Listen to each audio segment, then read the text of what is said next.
오늘 우리에게 주시는 하나님의 말씀은 창세기 18장 1절에서 15절입니다. 한 절씩 교독하겠습니다. 여호와께서 마므레 상수리 숲을 근처에서 아브라함에게 나타나시니라. 오정쯤에 그가 장막문에 앉았다가 눈을 들어본즉 사람 셋이 맞은편에 섰는지라. 그가 그들을 보자 곧 장막문에서 달려나가 영접하며 몸을 땅에 굽혀 가로되 내 주여 내가 주께 은혜를 입었사오면 원컨대 종을 떠나 지나가지 마옵시고 물을 조금 가져오게 하사 당신들의 발을 씻으시고 나무 아래서 쉬소서. 내가 떡을 조금 가져오리니 당신들의 마음을 쾌활케 하신 후에 지나가소서. 당신들이 종에게 오셨음이니이다. 그들이 가로되 내 말대로 그리하라. 아브라함이 급히 장막에 들어가 사라에게 이르러 이르되 속히 고운 가루 세 스아를 가져다가 반죽하여 떡을 만들라 하고 아브라함이 또 짐승떼에 달려가서 기름지고 좋은 송아지를 취하여 하인에게 주니 그가 급히 요리한지라. 아브라함이 버터와 우유와 하인이 요리한 송아지를 가져다가 그들의 앞에 진설하고 나무 아래 모셔 섬에 그들이 먹으니라. 그들이 아브라함에게 이르되 내 아내 사라가 어디 있느냐? 대답하되 장막에 있나이다. 그가 가라사대 기한이 이를 때에 내가 정녕 내게로 돌아오리니 내 아내 사라에게 아들이 있으리라 하시니 사라가 그 뒤 장막문에서 들었더라. 아브라함과 사라가 나이 많아 늙었고 사라의 경수는 끊어졌는지라. 사라가 속으로 웃고 이르되 내가 노쇠하였고 내 주인도 늙었으니 내게 어찌 낙이 있으리요. 여호와께서 아브라함에게 이르시되 사라가 왜 웃으며 이르기를 내가 늙었거늘 어떻게 아들을 낳으리요 하느냐. 여호와께 능치 못한 일이 있겠느냐. 기한이 이를 때에 내가 네게로 돌아오리니 사라에게 아들이 있으리라. 함께 읽겠습니다. 사라가 두려워서 승인치 아니하여 가로되 내가 웃지 아니하였나이다. 가라사대 아니라 내가 웃었느니라. 아멘. 오늘 본문은 나그네 세 사람이 아브라함을 찾아온 이야기입니다. 그들이 아브라함을 찾아온 시간은 정오, 오전쯤이었습니다. 이 가나안 지방에서는 정오에는 일을 하지 않습니다. 날이 너무 덥기 때문에 그 시간에는 낮잠을 자거나 쉽니다. 요한복음을 읽어보면 예수님께서 우물가에서 한 사마리아 여인을 만나 대화하시는 이야기가 나오는데 그 여인이 물을 기르러 온 시간이 정오였습니다. 그 여인은 사람을 만나고 싶지 않았기 때문에 아무도 물을 기르러 오지 않는 그 시간을 틈타서 물을 기르러 왔던 것입니다. 지금도 스페인 혹은 남미에는 이 더운 낮 시간에는 시에스타라고 해서 가게 문을 닫고 낮잠을 즐기는 그런 풍습이 있습니다. 아브라함이 대낮에 너무 더워서 이제 일손을 놓고 장막문에 앉아 쉬고 있다가 나그네가 지나가는 것을 보더니 친절하게 그들을 맞이해 주는데 그가 얼마나 극진하게 이 손님들을, 나그네들을 대접하는지 오늘 본문에 아주 상세하게 기록이 되어 있습니다. 그걸 좀 살펴보겠습니다. 2절 말씀을 보면 눈을 들어본즉 사람 셋이 맞은편에 섰는지라. 그가 그들을 보자 곧 장막문에서 달려나가 영접하며 몸을 땅에 굽혀. 달려나가 영접했다는 거죠. 마치 그들을 기다렸다는 듯이 급하게 달려가 영접했습니다. 그리고 몸을 땅에 굽혔습니다. 존경을 표시하면서 겸손하게 맞이해 줍니다. 우리 같은 이 자본주의 사회에서는 소비자로부터 선택을 받기 위해서 친절하게 대해주죠. 손님을 왕처럼 대우해 줍니다. 고객 감동을 위해서 좋은 서비스를 제공하는데 사실 이런 것들은 다 비즈니스입니다. 요즘 여러분들이 가스스테이션에 가서 화장실을 좀 쓰려고 그러면 아무나 쓰지 못하죠. 커스터머 옴니입니다. 가스를 넣는 사람에게 사용할 수 있도록 해줍니다. 지금 아브라함을 찾아온 사람들은 지나가는 나그네일 뿐입니다. 이 사람들 뭐 잘 대접해봐야 돌아오는 거 생기는 거 없습니다. 그런데 아브라함은 매우 극진히 그들을 맞이해주고 있습니다. 3절 말씀을 보면 가로되 내 주여 내가 주께 은혜를 입었사오면 원컨대 종을 떠나 지나가지 마옵시고. 여기 내 주여라고 부르는 것은 이건 하나님을 지칭하는 말이 아니라 사람에 대한 높임말, 경어입니다. 그리고 그 당시는 숙박시설이 없었기 때문에 나그네들은 여행하다가 집을 찾지 못하면 그냥 아무 데서나 자야 했고 먹을 거 없으면 굶던 그런 시절입니다. 그러니까 사실은 나그네들이 도와달라고 부탁해야 될 처지인데 오히려 아브라함이 꼭 쉬고 가시라고 부탁을 하며 권합니다. 나그네의 마음을 편하게 해주려는 배려죠. 4절 말씀, 물을 조금 가져오게 하사 당신들의 발을 씻으시고 나무 아래서 쉬소서. 자, 당신은 샌들을 신고 다니기 때문에 마른 땅을 오고 가다 보면 발이 온통 먼지투성이가 되어버립니다. 그래서 손님이 오면 그 집주인은 가장 먼저 발 씻을 물을 제공해 주는 것이 예의였습니다. 그렇게 아브라함이 물을 가지고 와서 그들의 피곤한 발을 씻을 수 있도록 하고 나무 아래서 편안히 쉴 수 있도록 해 주었습니다. 자, 이만큼만 해도 참 환대를 해 준 것입니다. 자, 이제 잘 쉬었으니 갈 길 가시죠 해도 될 텐데 식사를 대접합니다. 5절 말씀, 내가 떡을 조금 가져오리니 당신들의 마음을 쾌활케 하신 후에 지나가소서. 당신들이 종에게 오셨음이니이다. 그들이 가로되 네 말대로 그리하라. 여기 떡이라는 말이 나오는데 이건 사실 빵을 번역한 말입니다. 그리고 우리나라는 떡이 주식이 아니기 때문에 이건 뭐 간단한 다과를 준비하는 말처럼 들릴 수 있지만 사실은 식사를 준비한다는 그런 뜻입니다. 왜냐하면 빵이 그들에게는 주식이었기 때문입니다. 그것도 집에 그저 남아있는 것으로 대접하는 것이 아니라 새로운 요리를 하기 시작합니다. 6절, 아브라함이 급히 장막에 들어가 사라에게 이르러 이르되 속히 고운 가루 세 스아를 가져다가 반죽하여 떡을 만들라 하고, 아주 지금 아브라함이 허둥지둥 서두르는 모습이 나옵니다. 급하게 사라에게 달려가서 고운 가루 세 스아로 떡을 만들라고 하는데, 그러니까 최상급 밀가루로 세 스아 양만큼 떡을 만들라고 하는데 이 세 스아는 22리터 분량이라고 합니다. 이 정도 분량이면요, 여기 있는 분들 다 먹을 수 있는 빵을 만들 수 있는 그렇게 큰 분량입니다. 아브라함은 분명히 내가 떡을 조금 가져오겠다고 말을 해놓고는 이렇게 많은 분량을 준비하고 있습니다. 그러면서도 아브라함의 생각에서는 이게 많다고 생각하지 않고 오히려 조금이라고 생각을 하는데, 그렇게 생각하는 이유가 있습니다. 아브라함은요, 자기가 하나님으로부터 받은 은혜가 너무 크다고 생각하고 있기 때문입니다. 내가 하나님으로부터 받은 은혜가 과분하다고 생각하는 사람은 자기가 하는 일을 결코 큰 일로 생각하지 않습니다. 하고 또 해도 하나님이 베풀어 주신 은혜를 생각하면 아무것도 아니라는 생각뿐이죠. 그것이 우리 사도 바울의 마음이었습니다. 우리 기독교 2000년 역사에서 가장 큰 공헌을 한 사람을 들라 하면 사도 바울입니다. 바울보다 하나님의 나라를 위해서 더 많이 일을 한 사람은 없습니다. 그는 이방 선교의 개척자가 되어서 수많은 사람들을 예수 그리스도에게로 인도했고 많은 교회를 개척했습니다. 무엇보다도 바울은 편지를 많이 써서 보내서 그 당시 교회와 교인들의 신앙을 바로 세워주었습니다. 사실 지금 우리들도 사도 바울이 쓴 성경을 통해서 은혜를 받고 있고 지금까지도 믿음의 바른 길을 그 성경 말씀을 통해서 찾고 있는 것입니다. 그 신약 성경의 절반을 사도 바울이 쓴 것입니다. 세계 역사를 바꿔놓은 인물입니다.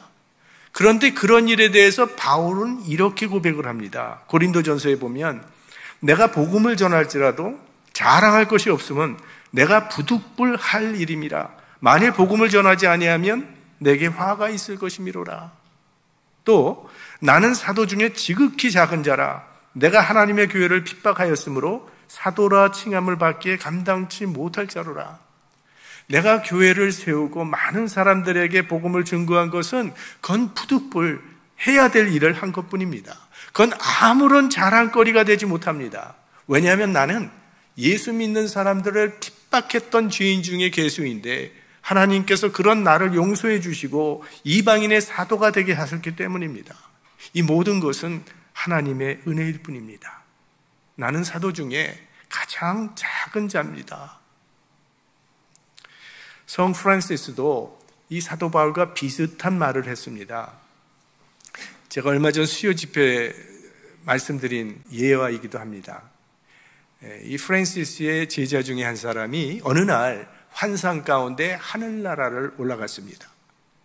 갔더니 거기에 여러 의자들이 놓여 있는데 뭐 조금 작은 의자도 있고 중간치 의자도 있고 여러 의자가 있는데 그중에 아주 우뚝 솟아 있는 가장 높은 의자가 눈에 띄어서 저건 누가 앉는 의자라고 물어봤더니 말하기를 저거는 이 세상에서 가장 겸손한 프란시스가 앉을 자리라고 그렇게 말을 해주더라는 거예요. 그리고는 환상에서 깨어서 돌아왔습니다. 근데 제자의 마음에 약간 시기하는 마음이 생겼어요. 그래서 스승에게 질문을 했습니다. 선생님은 자신을 어떤 사람이라고 생각하십니까? 그랬더니 프란시스가 나는 이 세상에서 가장 악한 사람이라고 답을 했습니다. 그랬더니 이 제자가 아니요, 그건 선생님 위선입니다. 이 세상 모든 사람들이 선생님을 존경하고 성자라고 부르지요. 이 세상에 나쁜 사람들이 얼마나 많습니까? 강도, 사기꾼, 도둑놈들이 그렇게 많은데 선생님이 나는 세상에서 제일 악하다고 말하는 것은 그건 위선입니다. 그랬더니 성 프란시스가 그건 내가 하나님께로부터 받은 은혜가 얼마나 큰지 자네가 몰라서 그런 거야. 만약 내가 받은 그 은혜를 다른 사람들이 받았다면 그들은 나보다 더 훌륭한 사람이 되었을 거야. 우리가 무슨 일을 하든지 하나님의 은혜를 생각하면서 한다면 겸손으로 이어질 수 있습니다. 하나님의 은혜보다 자기가 한 일이 더 크게 보일 때 자만에 빠지게 되는 거죠. 계속해서 7절 말씀, 아브라함이 또 짐승떼에 달려가서 기름지고 좋은 송아지를 취하여 하인에게 주니 그가 급히 요리한지라. 자, 떡 만들라는 부탁을 하자마자 아브라함은 급하게 짐승떼로 달려갑니다. 그리고 가장 기름지고 좋은 송아지를 취해서 하인에게 요리하라고 부탁을 합니다. 당시에 고기를 제공하는 것은 아주 특별 대우입니다. 그리고 일반 손님이 왔을 때는 양을 대접한다고 합니다. 그러나 이 송아지는 특별 손님에게만 내어놓는 겁니다. 지금 그렇게 아브라함이 대접을 하고 있는 겁니다. 8절, 아브라함이 버터와 우유와 하인이 요리한 송아지를 가져다가 그들의 앞에 진설하고 나무 아래 모셔 섬에 그들이 먹으니라. 버터와 우유까지 준비했습니다. 완벽하게 상을 차려놓고 손님들이 먹는 동안에 자신은 서서 시중을 듭니다. 지금 아브라함의 나이가 99세인데 이 99세의 노인이 지나가는 나그네를 초대해서 아주 지극정성으로 최고의 손님 대접을 하고 있는 겁니다. 도대체 이들이 누구이길래 아브라함은 이토록 극진하게 대접을 하였는가? 누군지도 모르고 그렇게 했다는 겁니다.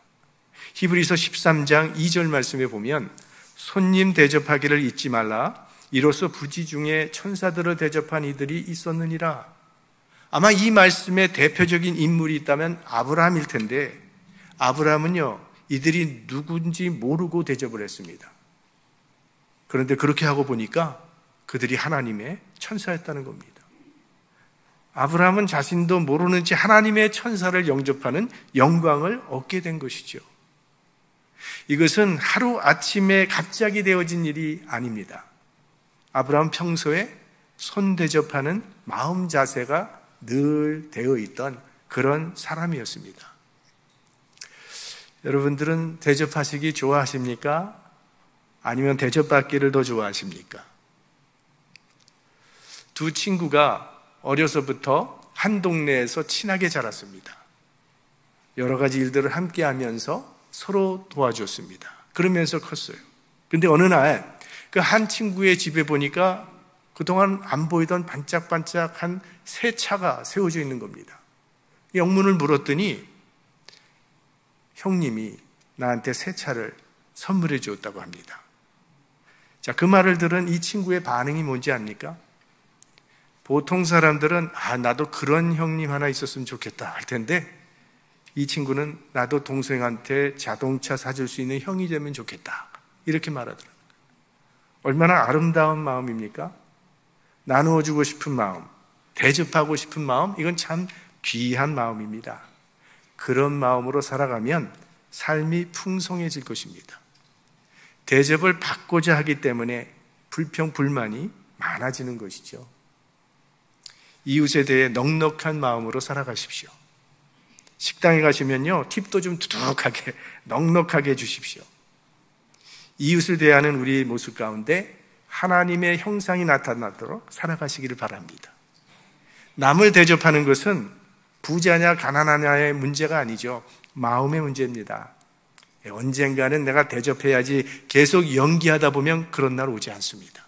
지금 여러분 옆에 있는 그 사람을 최선을 다해서 섬기시고 아낌없이 베풀고 나누어 주십시오. 그렇게 살아가면 우리들도 부지 중에 하나님의 천사들을 대접하게 될 것입니다. 예수님께서 그런 비유를 주시지 않았습니까? 마지막 심판날에 의인들과 악인들을 갈라놓으시고 의인들을 향해서 주님께서 하시는 말씀이 내가 줄일 때에 먹을 것을 주었고 내가 목마를 때 마실 것을 주었고 내가 나그네 되었을 때 영접해 주었고 헐벗었을 때 옷을 입혀 주었으니 너희를 위하여 예비되어 있는 하나님의 나라를 상속받으라. 그랬더니 이 사람들이 예수님께 대묻지 않습니까? 우리가 언제 주님께 먹을 것을 주었습니까? 우리가 언제 주님을 영접했습니까? 언제 옷을 입혀드렸습니까? 그때 예수님께서 유명한 말씀을 하십니다. 너희가 여기 내 형제 중에 지극히 작은 자 하나에게 한 그것이 곧 내게 한 것이니라. 지극히 작은 자와 예수님을 동일시하셨다는 거예요. 저희에게 한 것을 주님은 내게 한 것이라 인정하신 것입니다. 만약 오늘 저녁에 예수님께서 여러분의 집에 신방 오신다면 어떻게 하시겠습니까? 아마 최고의 정성으로 주님을 영접할 것입니다. 그런데 안타깝게도 지금 우리 옆에 와 계신 예수님은 잘 알아보지 못하고 있습니다. 예수님은 어떤 때는 나그네의 모습으로, 어떤 때는 거지의 모습으로, 어떤 때는 병든 자로, 어떤 때는 바로 내 옆에 있는 교우로 나타나시기도 한다는 것입니다. 우리가 이웃을 대할 때 주님께 하듯 대한다면 주님이 기뻐하시는 아름다운 세상이 펼쳐지게 될 것입니다. 자, 이렇게 식사를 마친 후에 그들이 아브라함에게 묻습니다. 9절 말씀입니다. 그들이 아브라함에게 이르되 내 아내 사라가 어디 있느냐? 대답하되 장막에 있나이다. 아내의 이름을 알려준 적이 없었습니다. 그런데 아내의 이름을 아는 것을 보고 아브라함은 깜짝 놀랐을 겁니다. 그것도 옛날 이름이 아니라 하나님께서 그들에게 특별히 지어주신 그 새 이름까지 알고 있는 특별한 분을 지금 아브라함이 만난 것입니다. 이때야 비로소 아브라함은 자기에게 이야기하시는 그분이 하나님이심을 깨달았을 것입니다. 사실 오늘 보면 1절 말씀으로 돌아가 보면 여호와께서 마물의 상수리 숲을 근처에서 아브라함에게 나타나시니라 하고 시작을 합니다. 그러니까 아브라함을 찾아온 이 세 사람 중에 한 분은 사람의 형상을 입고 오신 하나님이었습니다. 그 하나님께서 사라가 어디 있느냐 묻습니다. 아니, 하나님께서 사라가 어디 있는지 모르시겠습니까? 그런데 왜 이런 질문을 하는 것입니까?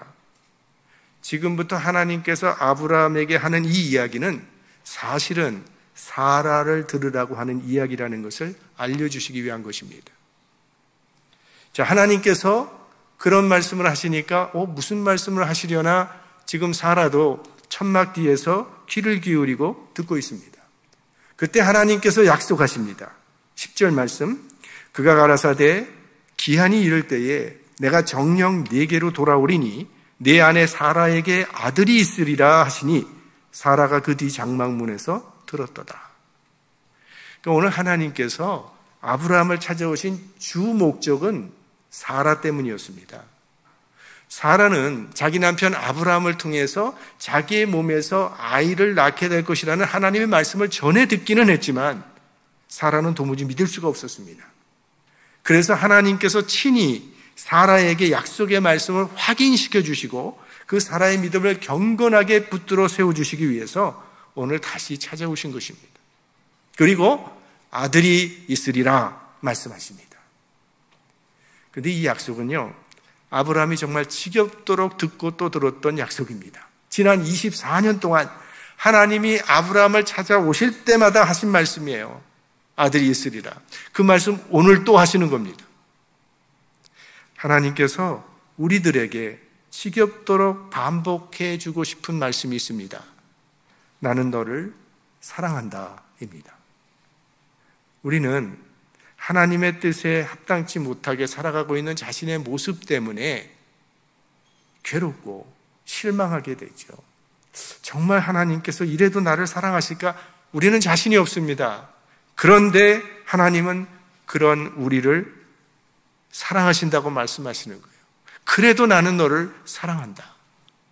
그래서 사도 바울은 로마서에서 이런 하나님의 사랑에 대해서 이런 설명을 붙였습니다. 로마서 5장 8절 말씀, 우리가 아직 죄인 되었을 때에 그리스도께서 우리를 위하여 죽으심으로 하나님께서 우리에게 대한 자기의 사랑을 확증하셨느니라. 이 말씀은 하나님의 사랑이 어떠한 상황 속에서 나타났는지를 설명해 주고 있습니다. 그러니까 우리는 죄인인 상태에서 하나님의 사랑을 받았습니다. 우리 가운데 하나님의 사랑을 받을 자격이 있어서 하나님의 사랑을 받은 사람이 누가 있겠습니까? 죄 아래 떨어진 사람은, 인간은 하나님을 알 수도 없고 하나님의 뜻을 따를 수도 없습니다. 그저 하나님을 욕되게 하는 삶을 살아가고 있던 바로 그때에 하나님은 우리를 사랑하셨다는 거예요. 그래서 하나님의 사랑을 그럼에도 불구하고의 사랑이라고 부르는 거 아닙니까?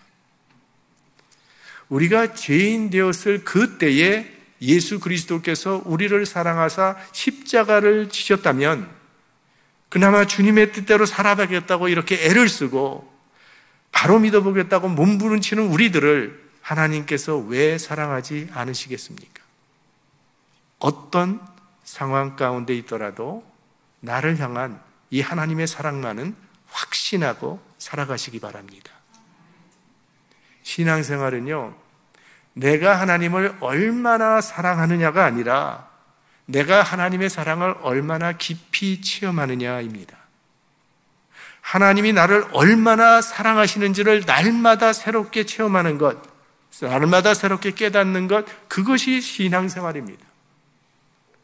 우리가 지금까지 믿음 가운데 서 있을 수 있는 것도 우리를 붙잡아 주시는 주님의 사랑 때문입니다.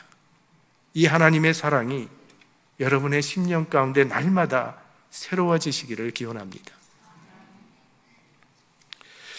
우리 인간은 의심이 많은 존재입니다. 이렇게 몇 번씩 약속을 해주고 또 확인해 주어도 여전히 마음 한구석에는 의심이 있습니다. 아들을 주리라는 약속을 수도 없이 반복해 주었건만 아브라함도 웃었고 오늘 사라도 웃고 있습니다. 11절과 12절 말씀입니다. 아브라함과 사라가 나이 많아 늙었고 사라의 경수는 끊어졌는지라 사라가 속으로 웃고 이르되 내가 노쇠하였고 내 주인도 늙었으니 내게 어찌 낙이 있으리요. 웃음에는 여러 종류가 있죠. 기뻐서 웃는 웃음도 있고요, 기가 막혀서 황당해서 웃는 그런 웃음도 있고, 허탈감에 웃는 웃음, 웃기네, 비웃는 웃음, 억지로 웃는 거짓 웃음, 그냥 아무 이유 없이 웃는 실없는 웃음. 자, 사라의 웃음은요, 기가 막혀서 웃는 웃음입니다. 자기가 생리가 끊어진 여인을 통해서 아이를 낳는 일은 없다는 것을 알고 있기 때문입니다. 그러니까 지금 사라는 그 하나님의 말씀에 대해서 의심하며 불신앙의 반응을 보인 겁니다. 그러자 하나님께서 사라에게 왜 너 믿지 못하고 웃느냐고 하십니다. 그랬더니 사라가 이렇게 반응을 하죠. 15절. 사라가 두려워서 승인치 아니하여 가로되 내가 웃지 아니하였나이다. 가라사대 아니라 내가 웃었느니라. 사라는 웃었지? 그랬더니 사라가 아니요, 안 웃었어요. 왜? 속으로 웃었으니까 모를 줄 알고. 그때 하나님께서 아니라 내가 웃었느니라. 그런데 그렇게 아시면서도 사라에게 벌을 주시지는 않아요. 네가 웃었느니라. 그러나 약속은 약속대로 이루어지리라.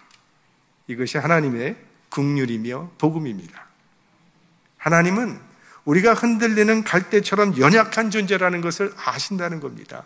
사라가 생리가 끊어졌기 때문에 자식을 그렇게 바라면서도 믿지 못하고 있는 그 연약함을 하나님이 알고 계신 것입니다. 결국은 약속대로 사라는 아들을 낳게 됩니다. 하나님의 약속이 우리 인간 편의 어떠함 때문이 아니라 오로지 하나님 편에서의 신실한 때문에 성취된다고 하는 그 사실이 우리에게는 말할 수 없는 위로가 되는 것이죠.